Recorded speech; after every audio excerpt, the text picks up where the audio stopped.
नमस्कार दोस्तों, स्वागत है आपका अपने वाईपी एजुकेशन ट्रिक परिवार में। हमारा उद्देश्य है आपकी तैयारी को आसान बनाना ताकि आप हर कॉन्सेप्ट को स्पष्ट रूप से समझ सकें। जैसा कि देखिए सीडीपी चल रही है और सीडीपी के अंदर जो आज का टॉपिक है हमारा वो है आनुवांशिकता एवं वातावरण, यानी आनुवांशिकता बीएस वातावरण। ये जो टॉपिक है ऐसा टॉपिक है, इसके बिना दोस्तों जो पेपर है यूपी टेट का छपता नहीं है। सीडीपी के अंदर इस टॉपिक से एक या दो क्वेश्चन 100% हर वर्ष पूछे गए हैं, तो ये टॉपिक बहुत ही महत्वपूर्ण है। ठीक है, तो इसमें सबसे पहले आनुवांशिकता को समझेंगे। आनुवांशिकता क्या है, वातावरण क्या है, इसके बाद इसका हम एमसीक्यूज क्वेश्चन को भी लगाएंगे। तो इस वीडियो को शुरू से लेकर अंत तक देखना, ये वीडियो आपके लिए बहुत ही महत्वपूर्ण होने वाली है। जैसे देखिए पेपर में पूछा जाता है विकास क्या है, तो आप सीधे सीधे ध्यान रखेंगे हेरिडिटी इनटू एनवायरनमेंट बराबर क्या होता है, डेवलपमेंट होता है।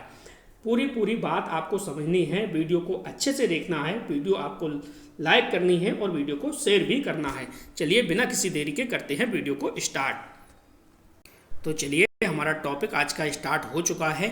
देखिए फर्स्ट हेडिंग जो है वो है वंशानुक्रम एवं वातावरण।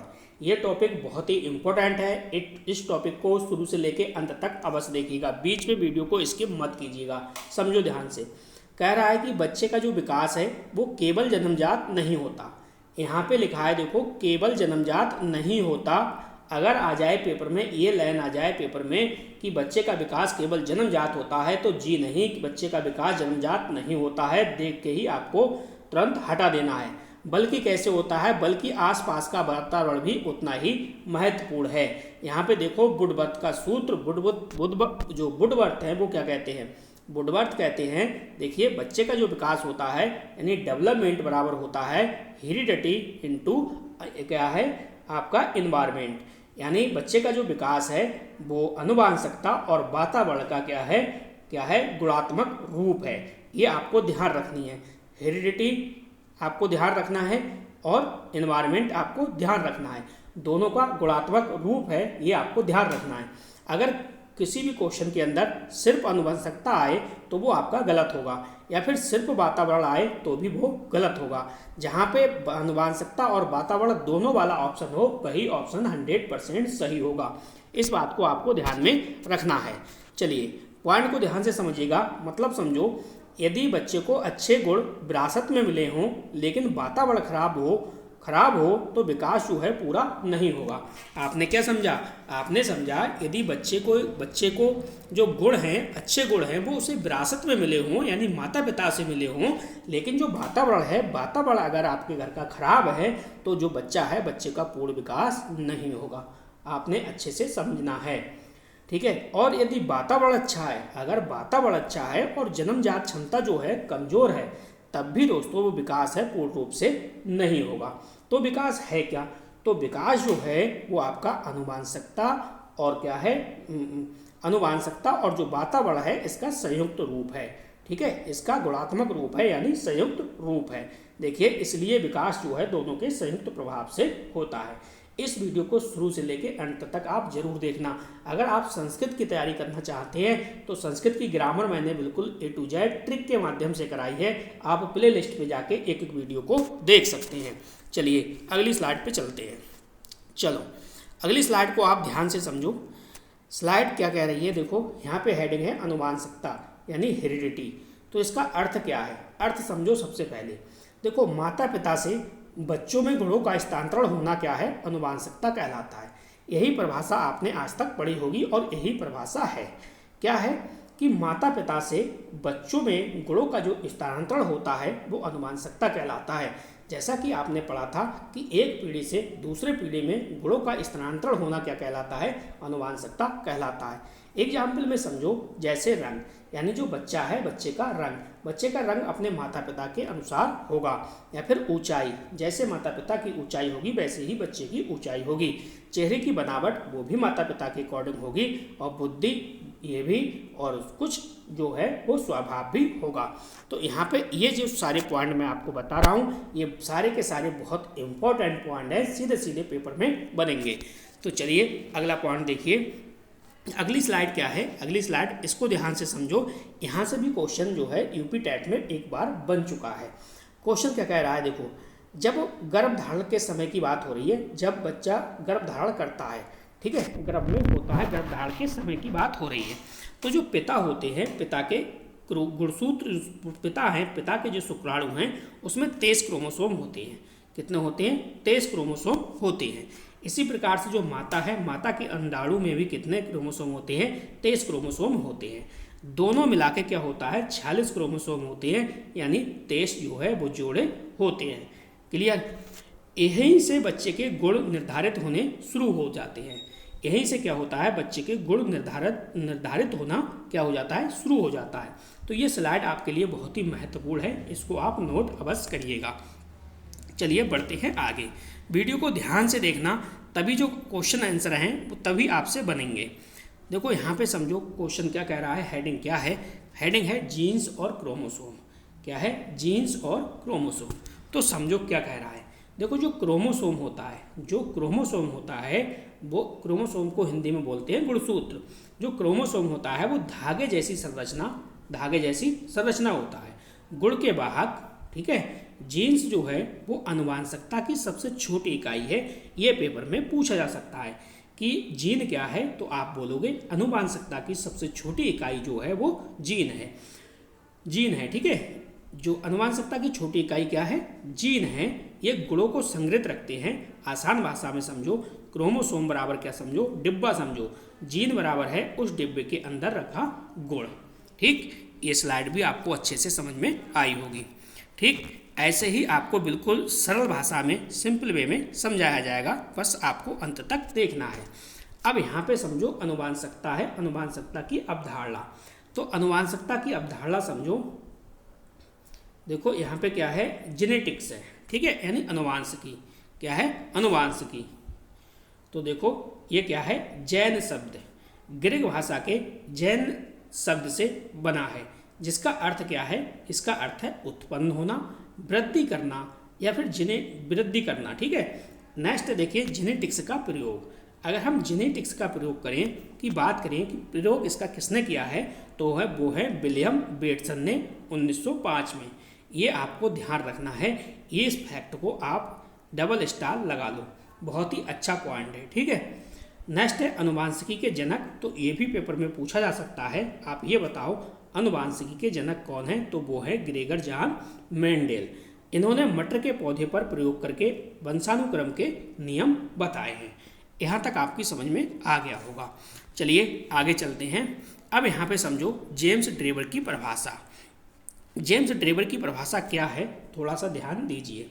इनका मानना क्या है? ये कहना चाह रहे हैं कि जो माता पिता हैं, माता पिता के शारीरिक और मानसिक गुण संतानों में हस्तांतरण होते हैं। यानी कह सकते हो आप, माता पिता के जो शारीरिक और मानसिक गुण हैं वो संतानों में स्थानांतरण होते हैं या फिर हस्तांतरण होते हैं। इसी को हम क्या कहते हैं? अनुवांशिकता कहते हैं। ठीक, यानी एक पीढ़ी से दूसरी पीढ़ी में ट्रांसफर होना। नेक्स्ट देखिए वो है वंशानुक्रम के नियम। तो वंशानुक्रम के नियम में ये देखिए बीज कोश की निरंतरता का नियम, ये भी पेपर में छपा है। इसके जो प्रतिपादक हैं वो ध्यान रखना है, वो है बीजमैन। क्या है? बीज कोश की निरंतरता का नियम में ध्यान रखना है। प्रतिपादक कौन है? वो बीजमैन है। आगे समझिए, आगे क्या कह रहा है? आगे कह रहा है, देखिए कि भाई जो प्रतिपादक हैं वो बीजमैन है। अर्थ क्या है? जो बीज कोश माता पिता से मिलता है वही आगे पीढ़ियों में चलता है। यानी जो बीज कोश है माता पिता से मिलता है वही आगे की पीढ़ियों में चलता है। मुख्य बात समझो, मुख्य बात क्या है? मुख्य बात यह है शरीर नष्ट हो सकता है लेकिन जर्म प्लाज्म जो है यानी बीज कोश जो है वो पीढ़ी दर पीढ़ी चलता रहता है। ये बात आपको ध्यान में रखनी है। अब देखो आलोचना क्या है? इस सिद्धांत को पूर्ण सत्य नहीं माना गया है। ठीक है, अब देखो नेक्स्ट पॉइंट, नेक्स्ट हेडिंग है वो है समानता का नियम। तो समानता का नियम क्या कहता है? इसके जो प्रतिपादक हैं वो हैं सोरेनसन। कौन है? सोरेनसन है। इसका अर्थ क्या है? अर्थ को समझो। यानी समानता इसमें आपको दिख रही है, समानता। तो जैसे माता पिता होंगे बच्चे भी आपके वैसे ही होंगे। ठीक है। बच्चों में माता पिता जैसे गुण जो है वो दिखाई देंगे, जैसे बच्चे का चेहरा, बच्चे की चाल, बोलने का तरीका, बच्चे का स्वभाव। लेकिन हर बच्चा जो है बिल्कुल कॉपी नहीं होता माता पिता की, ये बात आपको समझ लेना है। तो यहाँ से सीधे सीधे कोई भी पॉइंट पेपर में पूछा जा सकता है, तो इस पॉइंट को आप स्टार लगाइए और कॉपी में नोट करिएगा। चलिए आगे बढ़ते हैं। अगली स्लाइड क्या है? अगली स्लाइड देखिए, वंशानुक्रम के और नियम है। अगला नियम क्या है? वो है विभिन्नता का नियम। क्या है? विभिन्नता का नियम। अब ये विभिन्नता का नियम क्या है, इसको थोड़ा सा समझो। अर्थ क्या है? देखो, बच्चा माता पिता जैसा होते हुए भी बिल्कुल समान नहीं होता, तो बिल्कुल सही बात है, जो बच्चा है वो माता पिता जैसा होते हुए भी बिल्कुल समान नहीं होता है। कारण क्या है? कारण जो है वो है म्यूटेशन यानी उत्परिवर्तन। कारण क्या है? वो है कारण क्या है? म्यूटेशन यानी उत्परिवर्तन। तो नेचुरल सिलेक्शन यानी प्राकृतिक चयन। उदाहरण समझो, उदाहरण के तौर पे क्या है? यदि माता पिता गोरे हैं तो बच्चा सांवला भी हो सकता है।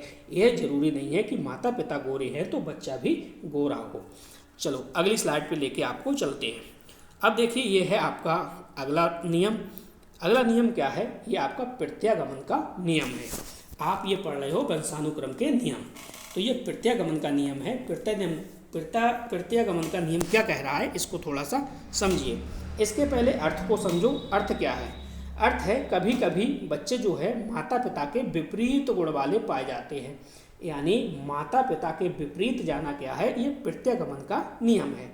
जैसे उदाहरण के तौर पे समझो, छोटे माता पिता का लंबा बच्चा, यानी माता पिता तो जो है वो छोटे हैं, या कह सकते हो आप गंठे टाइप के हैं, लेकिन उनका जो बच्चा है वो लंबा है।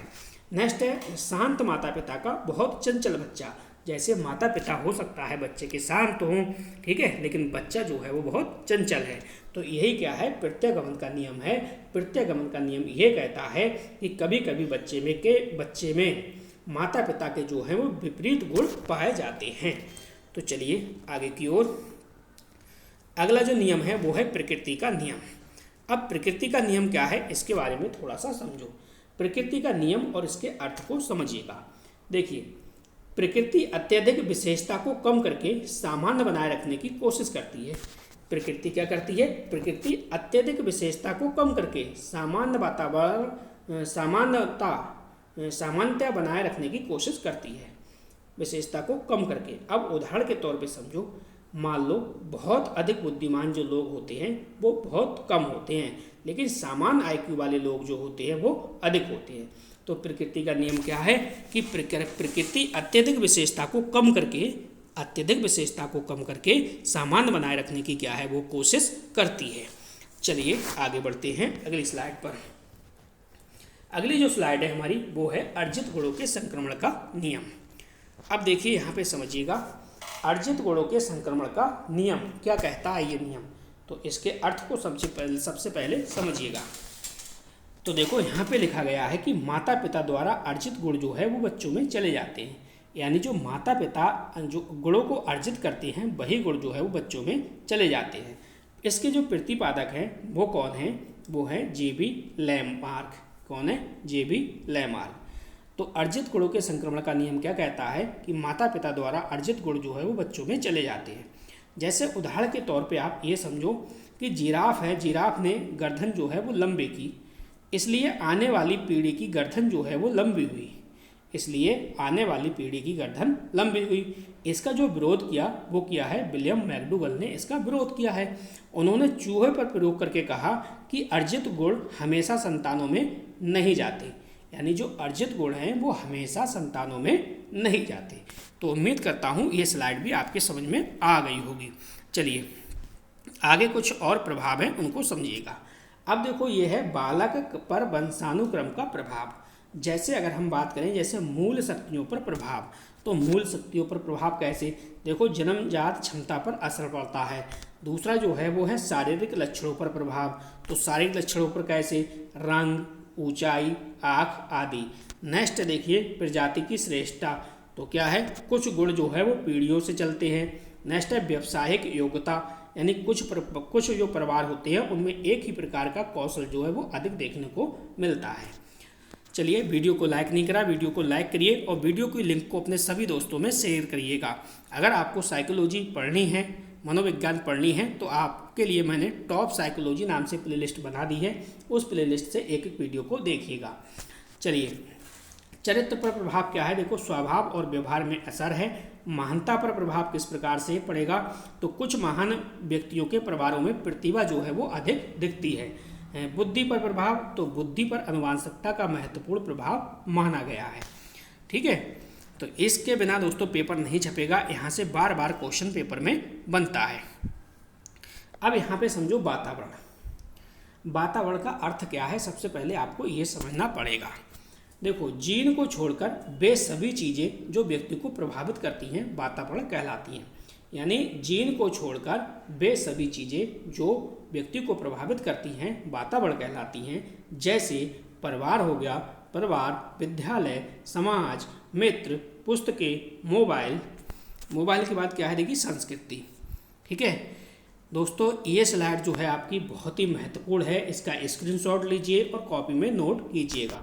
यहीं से पेपर बनेगा, यहीं से क्वेश्चन छपेगा 100%, और बहुत बार क्वेश्चन यहाँ से छपा है।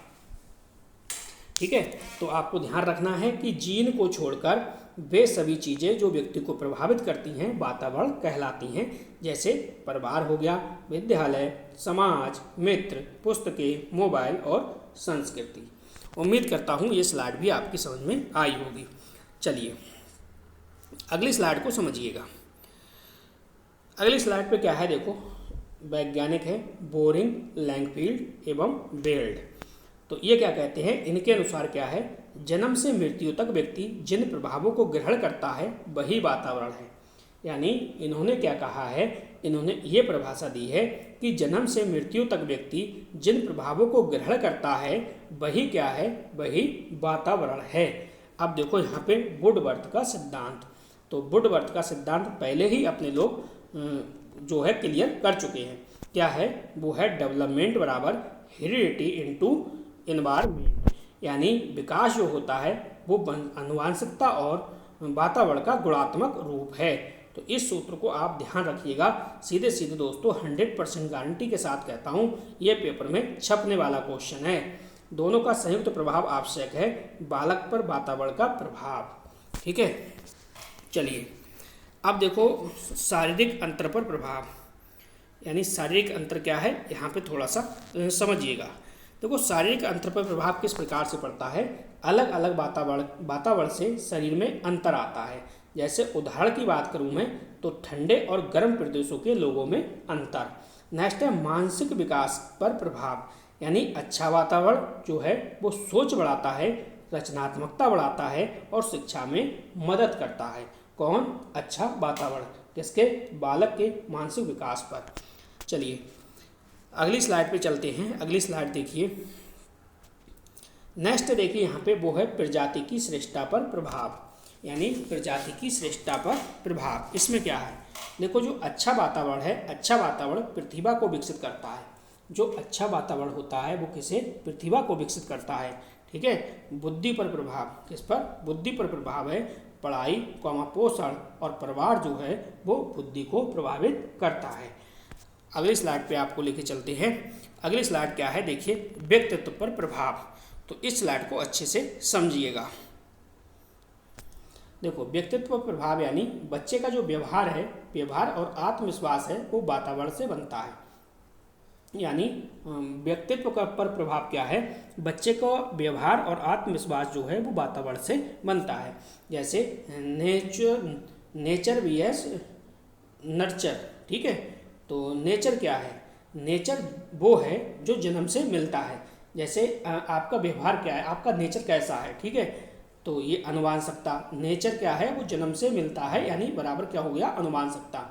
और नर्चर क्या है? जो वातावरण से मिलता है, जो वातावरण से मिलता है, यानी आपके जो पालन पोषण। ठीक है, एक प्रकार से कहो पालन पोषण। तो निष्कर्ष समझो दोनों ही महत्वपूर्ण हैं। केवल आनुवंशिकता या केवल वातावरण अकेले विकास नहीं कर सकता। जब भी केवल वातावरण आए, केवल आनुवंशिकता आए, तो आपका जो क्वेश्चन है वो गलत होगा। जहाँ पे ये दोनों आ जाएं तो वो वाला ऑप्शन जो है वो सही होगा। चलिए बढ़ते हैं आगे की ओर। अब देखिए पहला क्वेश्चन आपके सामने है। क्वेश्चन को पढ़ना है और आपको जवाब देना है, क्योंकि अच्छे से आपने वीडियो को समझा, वीडियो को देखा तो तुरंत आप जवाब दे दोगे। यहाँ पे कह रहा है विकास जो है वो अनुवांशिकता एवं और वातावरण का क्या है, गुणनफल है। ये कथन किसका है? तो ये कथन किसका पढ़ा है आपने? वुडवर्थ का पढ़ा है। अगला क्वेश्चन देखो, अगला क्वेश्चन क्या कह रहा है? क्वेश्चन कह रहा है कि भाई अनुवांशिकता की सबसे छोटी इकाई क्या कहलाती है? तो जो अनुवांशिकता है, अनुवांशिकता की जो सबसे छोटी इकाई है वो क्या कहलाती है? वो कहलाती है जीन। क्या कहलाती है? जीन कहलाती है। ये आपको ध्यान में रखना है। अगला देखिए, अगला क्वेश्चन क्या है? अगला क्वेश्चन कह रहा है कि मनुष्य में कितने जोड़े क्रोमोसोम पाए जाते हैं?